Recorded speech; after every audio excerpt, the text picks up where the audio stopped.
Hi guys, ಎಲ್ಲರೂ ಹೇಗಿದ್ದೀರಾ? ಎಲ್ಲರೂ ಚೆನ್ನಾಗಿದ್ದೀರಾ ಅಂತ ಅನ್ಕೋತೀನಿ. ಇವತ್ತು ನಾನು ನನ್ನ ಫ್ರೆಂಡ್ ಮನೆ ಗುರುಪ್ರವೇಶಕ್ಕೆ ಬಂದಿದ್ದೀನಿ. It's more than 24-25 years friendship ಅಂತಲೇ ಹೇಳ್ಬೋದು. ಅವ್ರ ಊರಲ್ಲಿ ಗುರುಪ್ರವೇಶ ಇತ್ತು, ಹಾಗೆ ಹೋಗಿದ್ವಿ. ಫ್ಯಾಮಿಲಿ ಫ್ರೆಂಡ್ ಅಂತಲೂ ಹೇಳ್ಬೋದು. ನಮ್ಮ ಅಪ್ಪ ಅಮ್ಮ, ಅವ್ರ ಅಪ್ಪ ಅಮ್ಮ ಎಲ್ಲ ಗೊತ್ತು, ಹಾಗಾಗಿ ನಮ್ಮ ಫ್ಯಾಮಿಲಿ ಎಲ್ಲ ಹೋಗಿದ್ವಿ. ಚೆನ್ನಾಗಿದೆ ಮನೆ, ಹಾಗೆ ಪೂಜೆ ಕೂಡ, ದೇವ್ರ ಅಲಂಕಾರ ಕೂಡ ತುಂಬ ಚೆನ್ನಾಗಿ ಮಾಡಿದರು. ಹಾಗೆ ನನ್ನ ಫ್ರೆಂಡು ನೋಡಿ ತುಂಬ ದಿನ ಆಗಿತ್ತು, ಇವರೇ ನೋಡಿ ನನ್ನ ಫ್ರೆಂಡ್ ಬಿಂದು ಅಂತ ಅಂದ್ಬಿಟ್ಟು. ಇನ್ನೊಬ್ಬರು ಗೋಲ್ಡ್ ಕಲರ್ ಹಾಕಿರೋದು ಅವ್ರ ತಂಗಿ. ಹಾಗೆ ಇಲ್ಲೊಬ್ಬರು ಬ್ಯೂಟಿಫುಲ್ ಆಗಿರೋ ಬೇಬಿ ಆಂಟಿನ ತೋರಿಸ್ತಾ ಇದ್ದೀನಿ. ನೋಡ್ಬೋದು ಲೈಟ್ ಗ್ರೀನ್ ಕಲರ್ ಸೀರೆ ಹಾಕಿದ್ರಲ್ಲ ಅವರು. ಅವ್ರನ್ನ ನೋಡಿದಾಗಿಂದ 25 ಇಯರ್ಸ್ ಇದನ್ನು ಹಾಗೆ ಇದ್ದಾರೆ ನೋಡಿ. ಹಾಗೆ ನೋಡ್ಬೋದು ನೇಚರ್ ಎಷ್ಟು ಚೆನ್ನಾಗಿದೆ ಸುತ್ತಮುತ್ತ ಅಂದ್ಬಿಟ್ಟು. ಆ ಗ್ರೀನರೀಸ್ ಇರ್ಬೋದು, ಆ ಮರ ಇರ್ಬೋದು, ತುಂಬ ಪೀಸ್ ಆಫ್ ಮೈಂಡ್ ಇರುತ್ತೆ ಅಲ್ಲಿದ್ದರೆ ಅಂತ ನನಗೆ ಅನ್ನಿಸ್ತು ಅಲ್ಲಿ ಇದ್ದಿದ್ದಷ್ಟು ಟೈಮ್ ಕೂಡ. ಹಾಗೆ ಇಲ್ಲೊಂದು ಕೂಡ ಒಂದು ರೂಮ್ ಕಟ್ಟಿದ್ದಾರೆ, ಅಲ್ಲೂ ಕೂಡ ಚೆನ್ನಾಗಿದೆ. ವಾರ್ಡ್ರೋಬ್ ಎಲ್ಲ ಮಾಡಿಸಿದ್ದಾರೆ ಸ್ಟೋರೇಜಿಗೋಸ್ಕರ.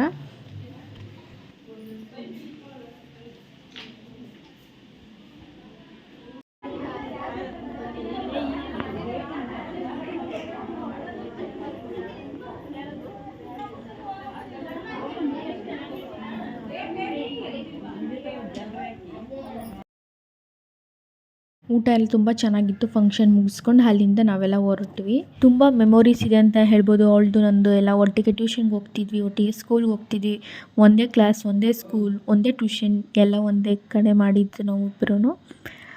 ತುಂಬ ಜಗಳಗಳಾಗಿದೆ. ನಾನು ವ್ಲಾಗ್ ಎಂಡ್ ಮಾಡೋಕ್ಕಾಗಿಲ್ಲ. ಹಾಗೆ ಇದು ನೆಕ್ಸ್ಟ್ ಡೇ ಕಂಟಿನ್ಯೂಷನ್ ವ್ಲಾಗ್ ಅಂತ ಹೇಳ್ಬೋದು.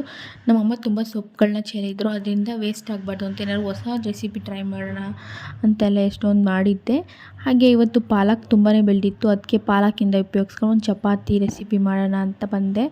ಹಾಗೆ ನೋಡ್ಬೋದು ಪಾಲಕ್ಕು ಹಾಗೂ ಮೂಲಂಗಿ ಎರಡು ಒಟ್ಟಿಗೆ ಹಾಕ್ಬಿಟ್ಟಿದ್ದಾರೆ. ಡಿಫ್ರೆನ್ಸೇ ಗೊತ್ತಾಗಲ್ಲ ಆಲ್ಮೋಸ್ಟ್. ನಿಮಗೆ ತೋರಿಸ್ತೀನಿ ನೋಡಿ ಯಾವ ರೀತಿ ಇದೆ. ಆ ಲೀಫ್ ಇರ್ಬೋದು, ಈ ಲೀಫ್ ಇರ್ಬೋದು, ಹೇಗಿರುತ್ತೆ ಅಂತ. ಹಾಗೆ ನೀವು ಪಾಲಕ್ ಯೂಸ್ ಮಾಡೋದ್ರಿಂದ ಡೈಲಿ ನಿಮ್ಮ ರೋಟೀನಲ್ಲಿ ತುಂಬ ಐರನ್ ಕಂಟೆಂಟ್ ಸಿಗುತ್ತೆ. ಯಾರಿಗೆ ವಿಟಮಿನ್ಸ್ ಕಮ್ಮಿ ಇರುತ್ತೆ, ಸ್ವಲ್ಪ ಬ್ಲಡ್ ಲಾಸ್ ಆಗಿರುತ್ತೆ, ಸುಸ್ತಾಗಿರುತ್ತೆ ಅವಾಗವಾಗ, ಅವರು 1 ವೀಕಷ್ಟು ಈ ಪಾಲಕ್ನ ಯೂಸ್ ಮಾಡಿ ನೋಡಿ, ನಿಮ್ಗೆ ತುಂಬ ಒಳ್ಳೆ ರಿಸಲ್ಟ್ ಬಂದೇ ಬರುತ್ತೆ. ಯಾವ ಟೈಮ್ ಬೆಸ್ಟು ಅಂದರೆ ಮಾರ್ನಿಂಗ್ ನಿಮ್ಮ ಬ್ರೇಕ್ಫಾಸ್ಟ್ಗೆ ಯಾವುದೇ ಒಂದು ಈ ರೀತಿಯಾಗಿ ನಾನು ಮಾಡೋ ಚಪಾತಿಗೆ ಯೂಸ್ ಮಾಡ್ಕೊಬೋದು, ಅಥವಾ ಸಲಾಡ್ ಮಾಡ್ಕೊಬೋದು, ಪಲ್ಯ ಮಾಡ್ಕೊಬೋದು, ಸಾಂಬಾರು ಮಾಡ್ಕೊಬೋದು, ಅಥವಾ ಇದರಿಂದ ಜ್ಯೂಸ್ ಕೂಡ ಮಾಡ್ಕೊಬೋದು. ನೀವು ಯೂಟ್ಯೂಬಲ್ಲಿ ನೋಡಿದ್ರೆ ತುಂಬಷ್ಟು ರೆಸಿಪೀಸ್ ಸಿಗುತ್ತೆ. ಪಾಲಕ್ ರೆಸಿಪೀಸ್ ಅಂತ ಹಾಕಿದ್ರೆ ನೀವು 1 ವೀಕಷ್ಟು ಯೂಸ್ ಮಾಡಿ ರಿಸಲ್ಟ್ ನಿಮಗೆ ಗೊತ್ತಾಗುತ್ತೆ. ಹಾಗೆ ಈ ಸಲ ತುಂಬಾ ಚೆನ್ನಾಗಿ ಬಂದಿತ್ತು ಸೊಪ್ಪು ಅಂತ ಹೇಳ್ಬೋದು. ನೋಡ್ಬೋದು ನೀವು ಯಾವ ರೀತಿಯಾಗಿ ಬಂದಿದೆ ಅಂತ. ನಾವು ಯಾವುದೇ ರೀತಿಯ ಕೆಮಿಕಲ್ ಗೊಬ್ಬರ ಯಾವುದೂ ಹಾಕೇ ಇಲ್ಲ, ನಾರ್ಮಲಾಗೆ ಆ ರೀತಿಯಾಗಿ ಬಂದಿದೆ. ತುಂಬಾ ಖುಷಿ ಆಗ್ತಿತ್ತು ಇದು ನೋಡಿದಾಗ. ಗ್ರೀನರಿ ಯಾವ್ದಾದ್ರು ಒಂದು ವುಡ್ಡಲ್ಲಿ ಯಾವ್ದಾದ್ರು ಒಂಥರ ಸೊಪ್ಪನ್ನ ನೀವು ಯೂಸ್ ಮಾಡೋಕ್ಕೆ ಟ್ರೈ ಮಾಡಿ ಡೈಲಿ ಬೇಸಿಸಲ್ಲಿ. ನೋಡ್ಬೋದು ಇದೇ ನಿಮಗೆ ರ್ಯಾಡಿಶ್ ಅಂದರೆ ಮೂಲಂಗಿ ಗಿಡ ಅಂತ ಹೇಳ್ಬೋದು.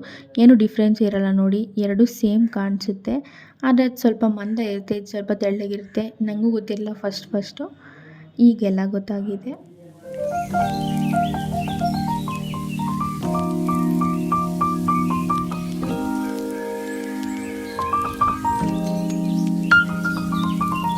ತುಂಬಾ ಫಾರ್ಮ್ ಆಫ್ ಸೊಪ್ಪುಗಳು ಎಲ್ಲ ಹಾಕಿದ್ರು. ಕರಿಬೇವು ಕೂಡ ಇಲ್ಲೇ ಇತ್ತು. ಫ್ರೆಶ್ಶಾಗೆಲ್ಲ ಇಲ್ಲೇ ಸಿಗುತ್ತೆ.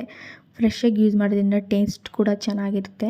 ಹಾಗೆ ಹೂವಿನ ಗಿಡ ಎಲ್ಲನೂ ಇಲ್ಲೇ ಇದೆ, ಚೆನ್ನಾಗಿ ಸಿಗುತ್ತೆ. ನೋಡ್ಬೋದು ಯಾವ ರೀತಿಯಾಗಿ ಫ್ರೆಶ್ಶಾಗಿ ಕಾಣ್ತಿದೆ ಅಂತ.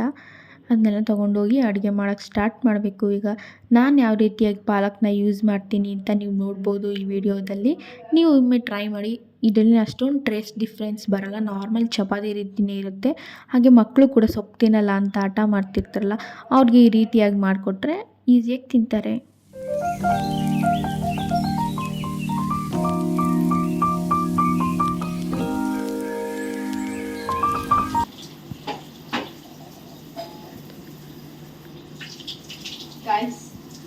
ಈ ಎಲೆ ಮತ್ತೆ ರ್ಯಾಡಿಶ್ ಅಂದರೆ ಮೂಲಂಗಿ ಎಲೆ ಸೇಮ್ ಕಾಣಿಸ್ತಿದೆ. ಅದು ಮಂದ ಇತ್ತು, ಒಂದ್ಸತಿ ಅದನ್ನ ಕಿತ್ಕೊಂಡಿದೆ ಪಾಲಕ್ ಅಂತ ಅಮ್ಮ ಇಲ್ಲ ಅಂತ ಆಮೇಲೆ ಎಸ್ತಿದ್ರು.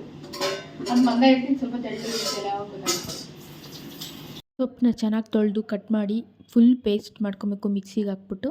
ಹಾಗೆ ಅದು ಕಾಂಬಿನೇಷನ್ ಅಂತ ಕುಂಬಳಕಾಯಿ ಇತ್ತು, ಅದಕ್ಕೋಸ್ಕರ ಕುಂಬಳಕಾಯಿ ಪಲ್ಯ ಕೂಡ ಮಾಡ್ಕೊತಿದ್ದೆ. ಚಪಾತಿಗೆ ಕುಂಬಳಕಾಯಿ ಒಳ್ಳೆ ಕಾಂಬಿನೇಷನ್ ಅಂತ ಹೇಳ್ಬೋದು, ಅದಕ್ಕೋಸ್ಕರ ಮಾಡ್ಕೊತಾ ಇದ್ದೀನಿ. ಹಾಗೆ ಇಲ್ಲಿ ಗೋಧಿ ಹಿಟ್ಟನ್ನ ತೊಗೊತಾ ಇದ್ದೀನಿ. ನೀವು ಮೈದಾನ ಯೂಸ್ ಮಾಡಬೇಡಿ, ಬಿಕಾಸ್ ಅದು ತುಂಬ ಕೆಮಿಕಲ್ಸ್ ಎಲ್ಲ ಯೂಸ್ ಮಾಡ್ತಾರೆ. ಅದಕ್ಕೆ ನಾರ್ಮಲ್ ವೀಟ್ ಫ್ಲೋರ್ನ ತಗೊಂಡು ಅದಕ್ಕೆ ಎಲ್ದಿ ವರ್ಷನ್ ಆಗಿ ಈ ರೀತಿಯಾಗಿ ಯಾವ್ದಾದ್ರು ಬೀಟ್ರೋಟ್ ಇದ್ದರೆ ಬೀಟ್ರೋಟ್ ಕೂಡ ನೀವು ಈ ಥರ ಪೇಸ್ಟ್ ಮಾಡಿ ಹಾಕೋಬೋದು, ಅಥವಾ ಈ ರೀತಿಯಾಗಿ ಪಾಲಕ್ ಕೂಡ ಯೂಸ್ ಮಾಡ್ಬೋದು. ಇನ್ನು ನಿಮ್ಗೆ ಯಾವ ತರಕಾರಿ ಬೇಕೋ ಅದನ್ನು ಹಾಕೋಬೋದು, ಕೆಲವೊಂದಷ್ಟು ತರಕಾರಿನ. ಹಾಗೆ ತುಂಬಾ ಚೆನ್ನಾಗಿರುತ್ತೆ ಅಂತ ಹೇಳ್ಬೋದು. ಸಾಫ್ಟಾಗಿ ಕೂಡ ಬರುತ್ತೆ ಚಪಾತಿ. ನಾರ್ಮಲ್ ಹೇಗಿರುತ್ತೋ ಆ ರೀತಿಯೇ ಇರುತ್ತೆ. ಟೇಸ್ಟ್ ಡಿಫ್ರೆನ್ಸ್ ಅಷ್ಟೊಂದು ಗೊತ್ತಾಗಲ್ಲ. ಚಿಕ್ಕ ಮಕ್ಕಳು ಕೂಡ ಇದರಿಂದ ತುಂಬ ಪ್ರೋಟೀನ್, ಐರನ್, ವಿಟಮಿನ್ಸ್ ಎಲ್ಲ ಸಿಗುತ್ತೆ. ಈ ರೀತಿಯಾಗಿ ತಿನ್ನಲ್ಲ ಅಂತ ಹಠ ಮಾಡ್ತಿರ್ತಾರಲ್ಲ ಅಂಥ ಮಕ್ಳಿಗೋಸ್ಕರ. ನನಗೆ ಅಷ್ಟೊಂದು ಚೆನ್ನಾಗಿ ಚಪಾತಿ ಎಲ್ಲ ಮಾಡೋಕ್ಕೆ ಬರಲ್ಲ, ನಮ್ಮಮ್ಮ ಮಾಡಿಕೊಡ್ತಾರೆ. ಹಾಗೆ ಹಿಟ್ಟು ಕೂಡ ಕಲಿಸ್ಕೊಡೋದು ನಮ್ಮಮ್ಮನೇ. ನಾನು ಈ ರೀತಿಯಾಗಿ ಸುಡ್ತೀನಿ ಅಷ್ಟೇ. ತುಂಬಾ ಚೆನ್ನಾಗಿ ಬಂದಿತ್ತು, ಫ್ಲಫಿಯಾಗಿ ಅಂತ ಹೇಳ್ಬೋದು. ಚಪಾತಿ ಯಾವ ರೀತಿಯಾಗಿ ಕಲಿಸ್ತೀವೋ ಅದ್ರ ಮೇಲೆ ನಡೆಯುತ್ತೆ ಚಪಾತಿ ಹೇಗಿರುತ್ತೆ ಅಂತ. ತುಂಬಾ ಚೆನ್ನಾಗಿ ಬಂದಿತ್ತು ಅಂತ ಹೇಳ್ಬೋದು. ಕುಂಬಳಕಾಯಿ ಕಾಂಬಿನೇಷನ್ ಆಗಿರ್ಬೋದು. ಹಾಗೆ ಇನ್ನೊಂದು ಥರ ನಮ್ಮ ಅಪ್ಪಾಜಿಗೋಸ್ಕರ ಹಾಗಲಕಾಯಿ ಪಲ್ಯ ಕೂಡ ಮಾಡಿದ್ವಿ. ಎರಡನ್ನೂ ತಿಂದ್ವಿ. ನೀವು ಹೆಲ್ತಿಯಾಗಿರಿ, ಡೈಲಿ ಒಂದು 2-3 ಥರದ ತರಕಾರಿ ಉಪಯೋಗಿಸಿ, ಹಣ್ಣುಗಳನ್ನ ತಿನ್ನಿ. ಈ ರೀತಿಯಾಗಿ ನ್ಯಾಚುರಲ್ ಫಾರ್ಮಲ್ಲಿ ಏನಾದ್ರು ಟ್ರೈ ಮಾಡ್ತೀರಿ, ಪಿಜ್ಜಾ, ಬರ್ಗರ್ ಆ ರೀತಿಯಾಗಿ ಅನ್ಹೆಲ್ತಿ ಎಲ್ಲ ಸ್ಟಾಪ್ ಮಾಡಿ. Thank you for watching. ಸಿಗೋಣ ಮತ್ತೊಂದು ವ್ಲಾಗಲ್ಲಿ.